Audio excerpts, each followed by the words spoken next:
Сәлеметсіздер ме 10 сынып оқушылары? Бүгін біз 2-ші тоқсанға арналған 90-дық жиынтық бағалау тапсырмаларын қарастыратын боламыз.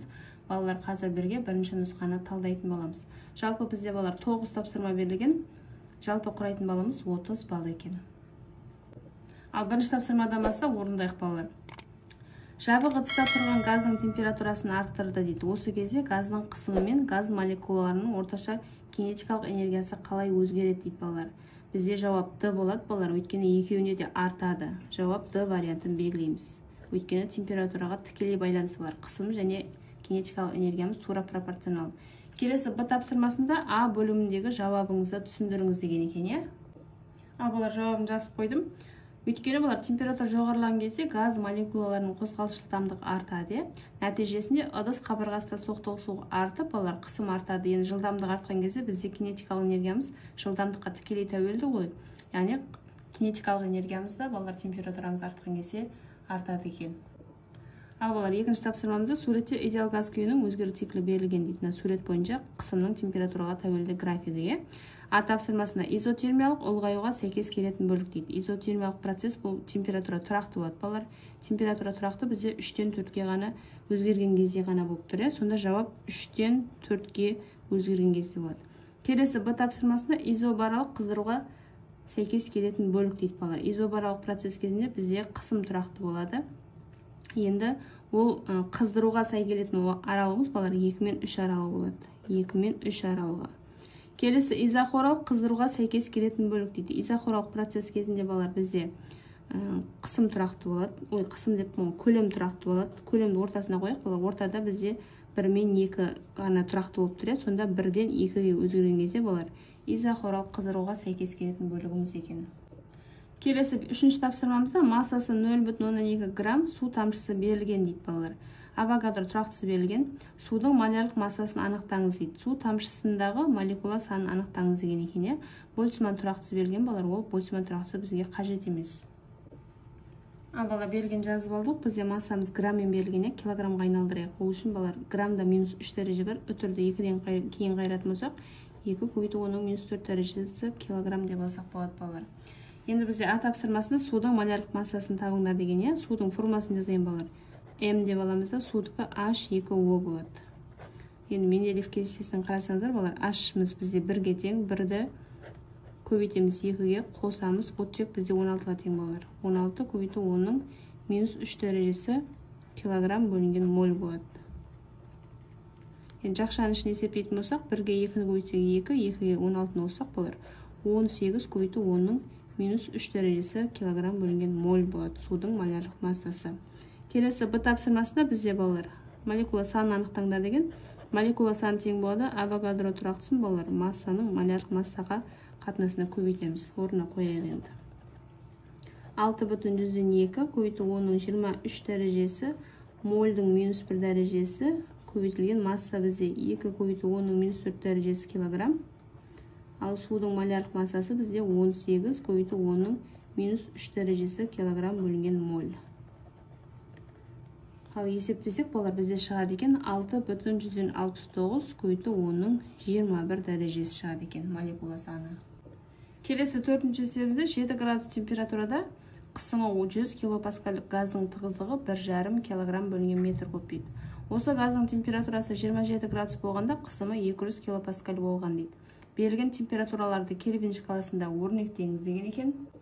Ал Б тапсырмасында дененің температурасын арттырған кездегі тығыздығын анықтаңыз деген екен. Ал балалар берілген жазып алдық. Енді өлшемділіктен келтіріп алайық. 7 градуста балалар Кельвинге айналдыру үшін 273-ке қосамыз, 280 Кельвин болады. Енді 100 килопаскальда балалар килода 3 дәреже бар. Мына 2 нөл мен оның 5 дәрежесі паскаль деп алсақ болады. Енді 27 градусымызды Кельвинге айналдыру үшін 273-ке қосамыз, 300 Кельвин болады. 200 килопаскалімізді 2 көбейту оның 5 дәрежесі паскаль деп алсақ болады балалар. Енді Менделеев Клапейрон теңдеуін жазайын, тығыздыққа байланысты P1 үшін жазайын. Ρ1 R-T1 бөлінген молярлық масса болады балалар. Енді осы жерде бізде R-міз универсал газ тұрақты, газымыз екеуінде де 1 деп алар. Сондықтан R бөлінген M-ді тұрақты шама деп аламындағыны жаңағы қатынасын аламыз. P1 бөлінген Ρ1 T1 болады. Дәл сол сияқты балалар, екінші дене үшін жазатын болсақ, P2 өзгеріс үшін ρ2 Т2 болады. Енді осы теңдеуден балалар бізге табу керек. Осы теңдеуден ρ2-ні тығыздығымызды өзгерісін табатын болсақ, бізде өрнегіміз ρ1 Т1 P2 бөлінген P1 Т2 деген өрнегіміз шығады екен. Балалар, енді осы сан мәндерін орнына қойып есептейік. ρ1 бізде 1,5 килограмм бөлінген метр куб. Көбейту Т1 бізде 280 кельвин. P2-міз 2 көбейту 5 дәрежесі паскаль болды. Оны бөлеміз, балалар. P1 бізде 100, яғни 5 дәрежесі паскаль. P2-міз 300 кельвин болды. Ал балалар, 5 дәрежелері қысқарады. Қалған шамаларды есептейтін болсақ, бізде балалар 2,8 килограмм бөлінген метр куб шығады деген тығыздығымыз. Келесі 5-ші есебімізде балалар, жабық ыдыстағы массасы 6 грамм, газ молекулаларының орташа квадраттық жылдамдығы 500 метр бөлінген секунд дейді. Ыдыс көлемі 1 литр, газ тарапынан ыдыстың қабырғасына түсіретін қысымды анықтаңыз деген екен. Ал балалар, белгіні жазып алдым. Өлшем бірліктерімізді келтіріп алайық. 6 граммда балалар 6 көбейту 3 дәрежесі килограмм бар. Ал 1 литрде 3 дәрежесі метр куб бар балалар. Енді қысымның формуласын жазайық. Қысымымыз тең болады балалар 1 бөлінген 3 ρ квадрат. Бізде балалар ρ берілмеген. Р'ны бөлік анықтап алайық. Масса бөлінген көлем. Массамыз 6 көбейту 3 дәрежесі килограмм. Оны бөлеміз 3 дәрежесі метр кубқа. Балалар, дәрежелер қысқарады, сонда 6 килограмм бөлінген метр куб шығады екен тығыздығымыз. Енді орнына қояйық балалар. 1 бөлінген 3, 6 килограмм бөлінген метр куб. Жылдамдығымыз 500 метр бөлінген секундтың квадрат. Ал балалар, калькуляторға салып есептейтін болсақ, бізде 500 көбейту 3 дәрежесі паскаль шығады екен. 3 дәреже бізде килоны береді, сонда 500 кило паскаль екен жауабы. Ал 6-ші есебімізде насостың поршень астындағы ауаның қысымы 2 дәрежесі паскаль дейді. Ал көлемі 200 сантиметр куб. Егер газдың температурасы өзгермесе, 130 сантиметр куб көлемді алып тұрғандағы ауа қысымын анықтаңыз дейді. Бұл қай изопроцеске жатады дейді. Балалар, белгіні жазып алдық. Енді көлемдеріміздің өлшем бірлігін келтіріп алайық. Сантиметр кубта балалар 6 дәрежесі бар. Сонда 2 көбейту 4 дәрежесі деп алсақ болады балалар. 2 нөлді азайтып тастадым. 1,3 көбейту 4 дәрежесі метр куб. Енді балалар, бізде қандай процесс деген? Температура тұрақты болған кезде балалар, бізде изотермиялық процесс. Изотермиялық процесс.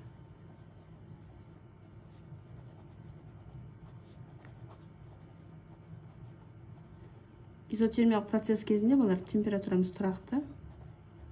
Ол кезде балалар, Бойль-Мариот заңы қолданылады. Бойль-Мариот заңы. Өрнегін жазып қоямыз. Ал өрнегі P1-дің P2-ге қатынасы тең болады V2-ның V1-ге қатынасы. Осыдан балалар, P2-ні түрлендіретін болсақ, P1 V1 бөлінген V2 болады екен. Ал енді орнына қойып есептейік. P2-міз тең болады. P1 бізде 2 дәрежесі паскаль. Көбейту V1 бізде 2 көбейту 4 дәрежесі метр куб. Оны бөлеміз 1,3 көбейту 4 дәрежесі метр кубқа. -4-тер қысқарады, метр кубтар қысқарады балалар. Сонда 2-ні 1,3-ке бөлетін болсақ, 1,153 көбейту 10-ның не болмаса балалар, жоқтап 54 деп алсақ, мына жерде 8 деген сан бар. 2 дәрежесі паскаль. Не болмаса жоқтап 1,154 көбейту 2 дәрежесі паскаль деп алсақ болады. Енді 2 дәреже деген сөз балалар 100-ді береді. 100-ге көбейтіп жіберсек, 154 паскаль болады екен балалар жауабы. Ал 7-ші есебімізде балалар, 175 грамм су спиртовкада 15 градустан 75 градусқа дейін қыздырылды дейді. Спиртовканың спиртпен қосып алғандағы бастапқы массасы 163 грамм болатын, ал қыздыру аяқталғаннан кейін массасы 157 грамм болды дейді. Бізде меншікті жану жылу берілген балалар және меншікті жылу сыйымдылығы берілген. Енді бізде табыңдар деген екен, жанған спирттің массасын анықтаңыз депті, пайдалы жылу мөлшерін анықтаңыз депті, толық жылу мөлшерін анықтаңыз депті және қондырғының пәкін анықтаңыз деген екен. Балар белгіні жазып алдым. Енді массаларымызды айналдырып алайық. Граммды килограммға айналдыру үшін балар мыңға бөлеміз. Сонда 0,175 килограмм болады.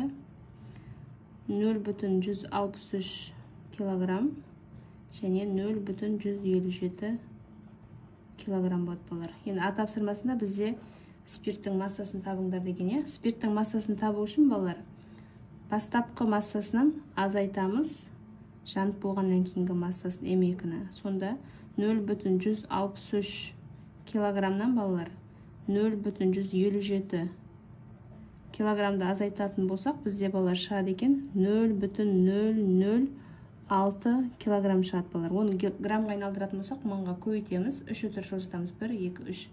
Сонда 6 грамм болады балар спирттің массасы. Келесі Б тапсырмасында пайдалы жұмысты табыңдар деген. Пайдалы жұмысымыздың формасы балар, жылу мөлшеріміз тең болады С-М1, судың массасын қолданамыз, Т2 азайтылған Т1.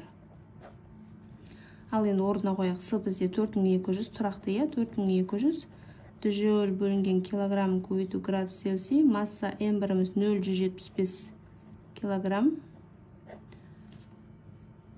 температурамыз 75 градустан азайтамыз 15 градуста балалар. Ал есептеп калькуляторға салатын болсақ балалар, бізде шығады екен 44100 джоуль шығады. Оны килоджоульге келтіретін болсақ, үтірді 44-тен кейін қайырамыз. 44,1 көбейту оның 3 дәрежесі джоуль. Ол балалар бізде 44,1 килоджоульді береді. Келесі С тапсырмасында бізде толық жылу мөлшерін табыңдар деген. Толық жылу мөлшерінің формасы балалар. Меншікті жану жылуын балалар жаңағы бензин деп спирттің массасына көбейтеміз. 4 емес балалар 2,7 меншікті жану жылуымыз. 2,7 көбейту оның 7 дәрежесі джоуль бөлінген килограммды балалар көбейтеміз 0,06 килограммға. Сонда бізде балалар шығады екен 16,2 көбейту оның 4 дәрежесі джоуль шығады балалар. Енді пәкінің формасын жазатын болсақ, Д тапсырмасында пәкіміз тең болады балалар. Пайдалы жылу мөлшерімізді толық жылу мөлшеріне бөліп 100%-ға көбейтеміз балалар.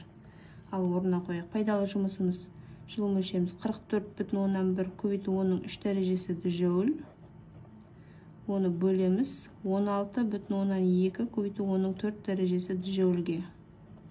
Шыққан мәнді балалар 100-ге көбейтеміз.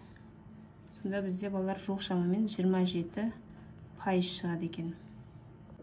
Ал келесі 8-ші тапсырмамызда жұмыстық дене қыздырғыштан алған әр бір килоджоуль энергия есебінен 500 джоуль жұмыс атқарады дейді. Енді бізде табыңдар деп тұр. Жұмыстық дененің суытқышқа берген жылу мөлшерін анықтаңыз дейді. Жылу машинасының пәкін есептеңіз депті, және суытқыштың температурасы 290 кельвин болса, қыздырғыштың температурасын анықтаңыз деген екен. Ал балар белгіні жазып алдық. Әрбір килоджоуль дегеніміз балар 1 килоджоульді береді. Килоджоульде балар 1000 джоуль бар. 1000 джоуль деп аламыз. Енді А тапсырмасында бізде суытқыштың жылу мөлшерін табыңдар деген екен. Жұмыстың формасы балар Q1-ден азайтамыз Q2-ні. Осы жерден Q2-ні түрлендіріп алатын болсақ, бізде формасы Q1 азайтылған А болады екен. Ал орнына қойып, суытқыштың жылу мөлшерін есептейік. Q1 бізде 1000 джоуль. Азайтамыз 500 джоульді. Сонда балар жауап 500 джоуль шығады екен.